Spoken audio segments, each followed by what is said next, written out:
Good day mga kapinta, welcome back. May gusto lang ako ipakita sa inyo ngayong araw tungkol sa pagliliha ng ating mga body filler.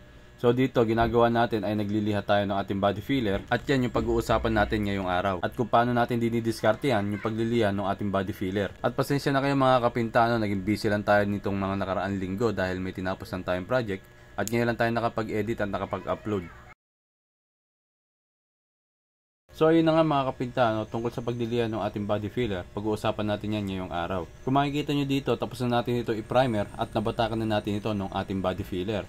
Itong surface nga pala natin ay plywood. Nilagyan natin ito ng epoxy primer at pinahiran natin ito ng ating body filler ng 1 hanggang 3 patong at lilihain na natin ito. So bago tayo magsimula, magiyak muna tayo ng ating papel de liha o sandpaper number 80 o di kaya number 100 at lacquer thinner. So yan yung gagamitin natin upang malihan natin yung ating body filler. Alam nyo naman yan mga kabinta, sa mga nakaranas na yan, mahirap talagang lihain yung body filler kapag nirekta natin siya sa liha dahil napakalagkit nito. Yung body filler natin didikit lang lahat sa liha, hindi natin malilihan na maayos yung ating body filler. Ang kalalabasan yan, aksayado tayo sa papel de liha. So isa to sa mga discarding gagawin natin. Papahiram muna natin ito ng lacquer thinner at susundan natin ito ng papel de liha number 80. Aalisin lang natin yung malagkit sa ibabaw ng ating body filler hanggang sa malihan na natin ito lahat. So unang gagawin natin ay papahiram muna natin ito ng lacquer thinner at susundan na natin ito ng papel de liha o sandpaper number 80. Tuloy-tuloy lang natin yung pagliliha hanggang sa mawala yung malagkit sa ibabaw ng ating body filler. Kung makikita nyo mga kapinta, naglilibag na siya. So ibig sabihin nahihilod na yung malagkit sa ibabaw ng ating body filler. So yan yung aalisin natin. Huwag nating hayaang matuyo yung ating lacquer thinner habang andyan yung mga nahihilod na yan. So dapat tuloy-tuloy natin yung pagliliha habang basa pa yung ating lacquer thinner hanggang sa mamuti siya gaya ng nakikita nyo. So lilihain natin yan lahat hanggang sa maging ganyan yung itsura niya mga kapinta. Aalisin natin yung malagkit sa ibabaw niyan. Nang sa ganon, mas madali natin siya maliliha gamit yung ating sander machine. Maraming diskarte sa pagliliha ng ating mga body filler mga kapinta. May ilan ako mga nakikita, binabasa nila to ng tubig at saka nila ito nililiha.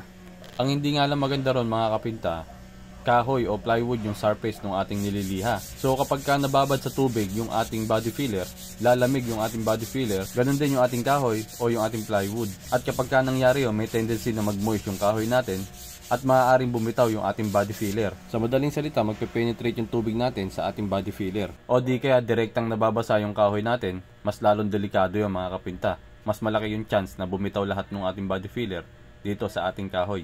So ginagamit ko lang yung tubig mga kapinta kapag nagliliha ako ng bakal, gaya ng gate, rehas, o di kaya mga sasakyan at truck. Pero kapag kakahoy yung surface ng aking nililiha, mas okay ako sa ating lacquer thinner. Mas nadadalian ko siyang lihain at mabilis ko naaalis yung malagkit sa ibabaw ng aking body filler. Pwede rin naman natin gamitin yung discarding ito kapag bakal yung surface ng inyong ginagawa. So unang-una, hindi na mabababad yung kamay nyo sa tubig at mabilis nyo pang maliliha yung inyong body filler. Medyo masakit kasi kapag nababad sa tubig yung mga kamay nyo at tinamaan ito ng liha. May chance pa na masugatan yung inyong mga kamay dahil malambot yung inyong mga balat dahil nga babad dito sa tubig.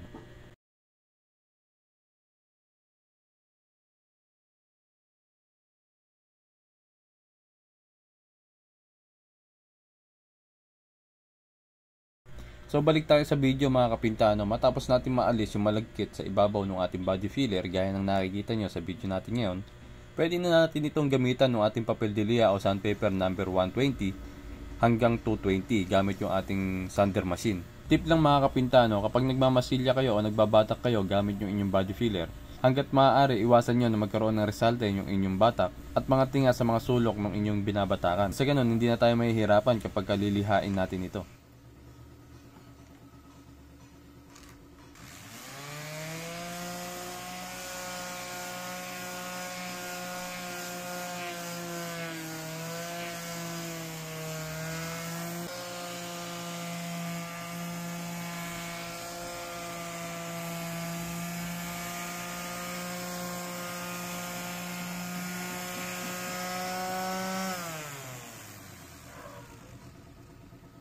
So ayan mga kapinta, kung mapapansin nyo, nagpupulbos na yung ating body filler. Malaki yung pagkakaiba niya kumpara doon sa nire-rekta natin yung ating papel de liha doon sa ating body filler kumpara dito sa pinahiran natin ng ating lacquer thinner. Mas madali natin siyang maliliha kapag ganito yung ginagawa natin. So lihain natin to mga kapinta para makita nyo.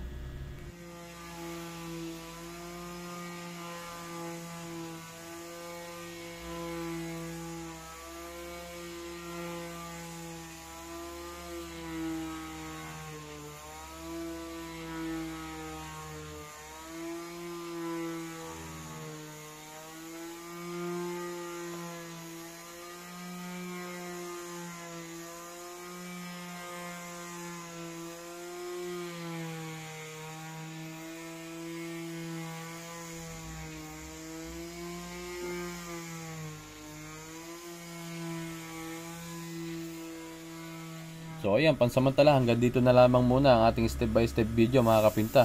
Kung bago ka lang dito, huwag mo kakalimutan na mag-follow, like, and share. Kung nasa YouTube ka naman, mag-subscribe ka na mga kapinta at i-click mo yung bell notification para isa ka sa mga unang makakapanood kapag may bago tayong mga step by step video gaya nito.